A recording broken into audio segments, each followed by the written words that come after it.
Yes, people. So I'm hoping you appreciate today's video because I am cooking in this Egyptian sun, but I have to bring this message to you today, provide you with this daily value. So the topic I want to talk to you about today is something that I think is very understated.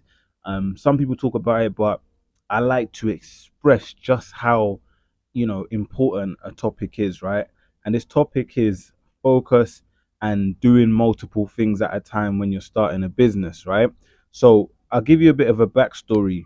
Me personally, I am a creative. All right, I've been a musician, like I was an artist, rapper. I did that for a long period of time. I am like, I've done different entrepreneurial ventures. I mean, from clothing line companies to events companies to video editing, recording, so many different things, right? And because I am a creative, and this is why it's so important to understand who you are, I'm a creative naturally. So that means I get ideas, I create ideas, and then I want to act upon them. So that is my, just default setting. Okay. So when I stepped into the world of business, it didn't help because everyone I saw who was, doing well in business was also doing multiple things. Right. So at the beginning, I used to follow a lot of rappers. Don't ask me why, but I used to follow a lot of musicians for entrepreneurial advice and inspiration, right? So let's say like Nipsey Hussle, Jay Z, all the business minded rappers, right? Rick Ross. And it didn't help with them because they would always do multiple ventures. Nipsey Hussle had the clothing company. Obviously, he's doing music at the same time. Next minute, he's selling weed, like, weed legally and all these different things. Same with Jay Z. Jay Z's got Rock Nation in terms of like the music label. He's also got the Rock Nation Sports. He's got, all these things. And then even when I started looking at the actual entrepreneurs, people like Gary Vee, worst, love Gary Vee, but the worst because his brain, like he's just doing a million things at one time. Do you know what I mean? So this kind of always made me think that, more equals more. All right. And when I started off my journey and I was doing business, I would start off a month, and a lot of you relate to me on this, whether it's a month, a year, a quarter. And I would make my to-do list large because I would say, well, I need to start this business, I need to get this business up and running, but I need to get like do this on the side to get this amount of money. And the truth of the matter is I still even do it. And I still have to, and I'm only learning now to really tame that side of me down, okay? Because the real truth of the matter is it takes money to manage multiple things because you need to put people in position. Okay. The only reason now I can even start to dabble in maybe doing something different whilst I'm running OHB Academy with Javen is because we have staff, like we have people who manage certain things. So literally, I'm in Egypt, I've been traveling for the last 2 months. I told the team that look, the last week of my travels, I'm really taking a holiday, so I'm not really gonna be taking meetings or anything like that. And I'm able to just do that because again, even though Jav's there, like it's still not even there was times when Jav would go on holiday and it would be manic and crazy for me. But it's not the same no more because we have, like I said, management, people to take our calls, people to do webinars, people to handle help with clients. Like we have a whole staff and a team. And the problem is when you're starting a new business, you're starting a company, a new venture, you don't have all of those people, all right? Or you don't have the resources, the money to hire those people to get them to do all of these things so that you can scale your time. So at the beginning, when you don't have the money, you don't have the resources, you need to do one thing. And that is the hard part. You know how they say, like, nothing worth having comes easy, right?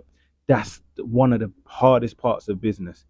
Business can be so simple. Like, it can literally be like, solve this problem, keep going. Solve this problem, keep going. Solve this problem, keep consistent. All right. But the problem is for a lot of us, like I say, as creatives, as people that get a bit bored, as people who, want to be spontaneous and, like I said, just get bored, it's hard to just do the same thing, especially when you're not seeing the sort of results that you want or you need. You got bills to pay, you got things to do, you've got, you want to travel, you want to flip in, invest in this, you want to do all of these things, right? You want to help your family, you want to do whatever, and it just feels like the money's not coming fast enough in that business that you're working on and pursuing.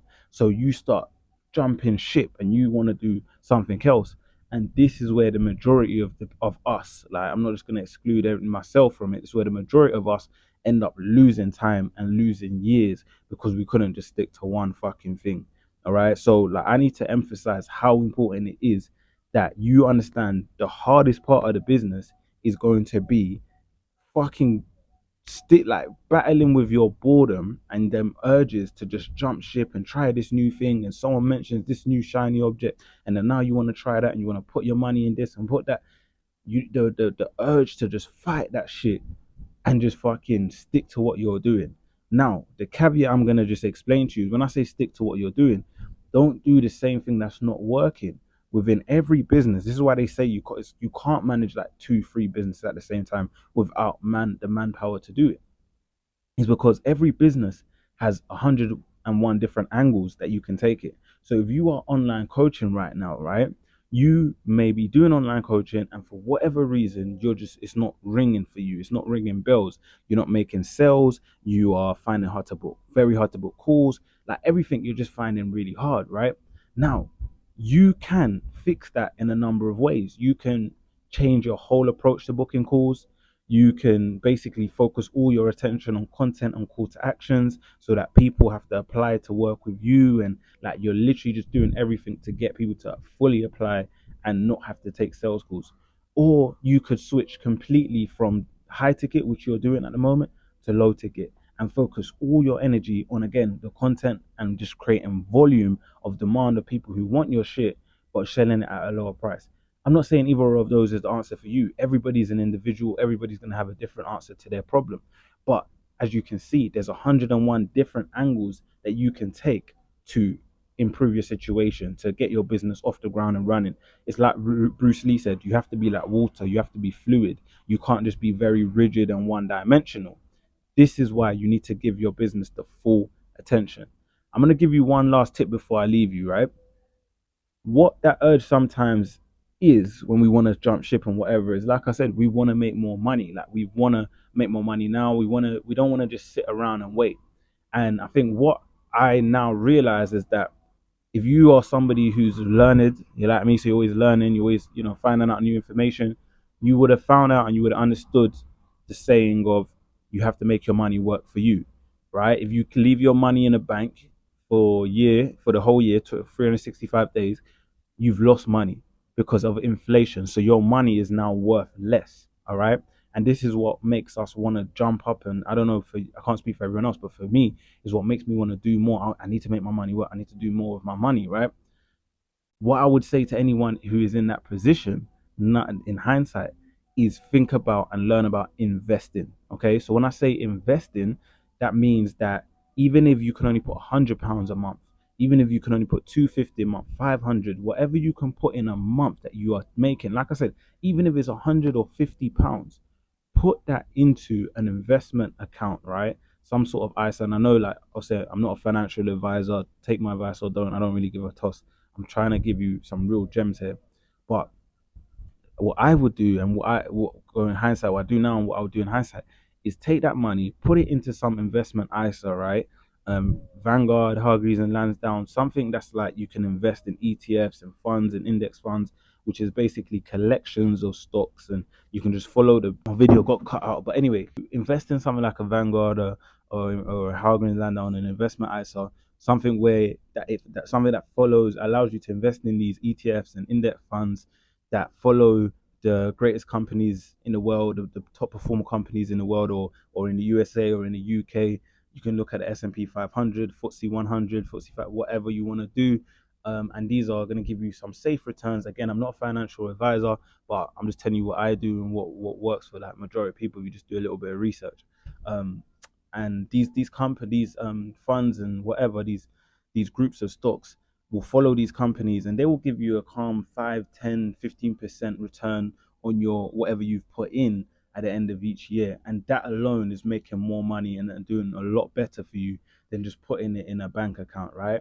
And then what you can do once you start learning that and you start putting money in that, however much it is, you can start now learning a bit more and then finding these other ETFs and funds and even REITs, which is like real estate investment, like big companies, and portfolios that actually pay dividends. So what that means is that there's companies that are required by law to pay to all the people that own stocks and shares of their company dividends, and pay them like 7% or 5% or whatever percent of what they've already invested to them on a monthly or a quarterly basis or a yearly basis, whatever it is. So now, like, you're just understanding the world of money and investing, because you need to, like, making money and growing wealth is two different games, and we'll all need to learn that at some point in time.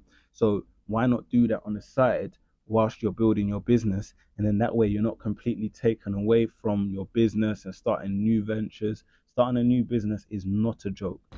So it turns out not only was I cooking, but my iPhone was cooking at the same time. So that's why the video kept cutting out. The temperature was too high. So I'm gonna round it up there.